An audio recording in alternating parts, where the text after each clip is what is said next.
మరి వాళ్ళ మొత్తం తెలంగాణ ఉద్యమానికి కూడా ఒక దిక్సూచిలాగా ఉండి తెలంగాణ ఉద్యమానికి మంచి సైద్ధాంతిక ప్రాతిపదికనిచ్చినటువంటి ప్రొఫెసర్ జయశంకర్ గారిని ప్రత్యేకంగా తలుచుకుంటా ఉన్నాం.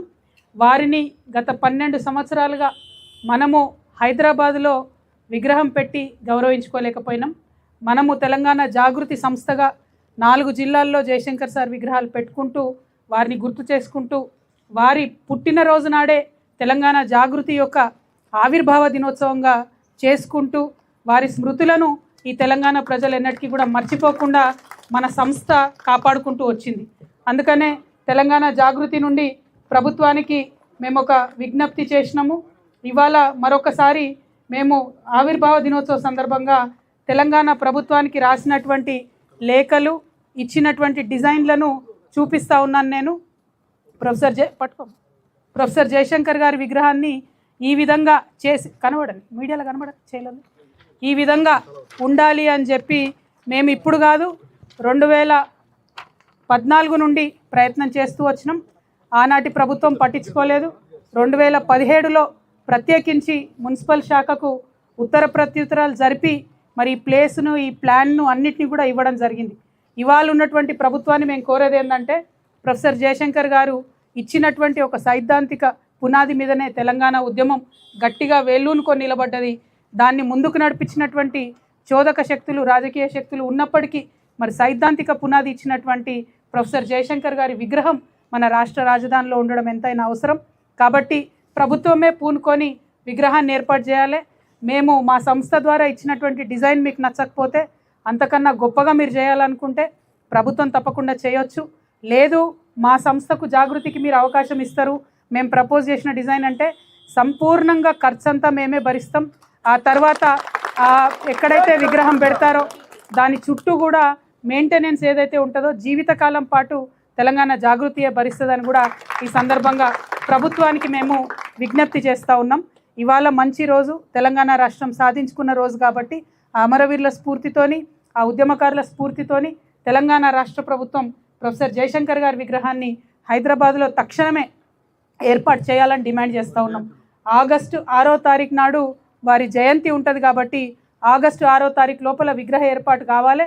అంటే ఇమీడియట్గా మరి మాకు దీనికి పర్మిషన్ ఇవ్వండి, లేదంటే ప్రభుత్వం నుంచి అన్న పెట్టడానికి చొరవ తీసుకోమని చెప్పి నేను ప్రభుత్వాన్ని డిమాండ్ చేస్తూ ఉన్నాను.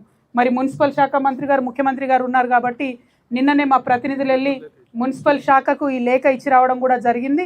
దీన్ని ముఖ్యమంత్రి గారి పేషీలో ఉన్నటువంటి వారు గౌరవ ముఖ్యమంత్రి గారికి చూపించి త్వరగా నిర్ణయం చేసుకునే విధంగా ప్రయత్నం చేయాలని కూడా అధికారులను నేను కోరుతా ఉన్నాను.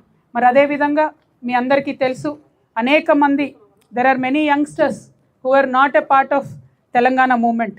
Telangana movement ran like a Indian independence movement. We've all very spiritedly taken part of the movement.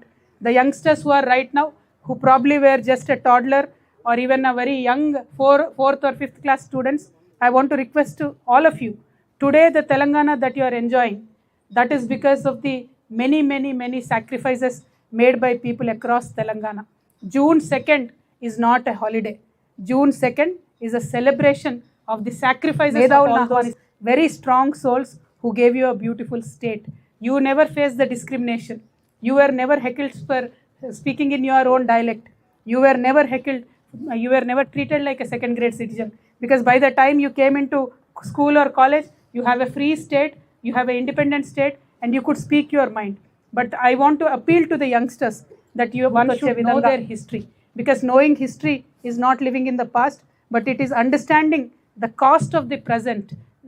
That way you can in a much more deeper way you can appreciate what we have.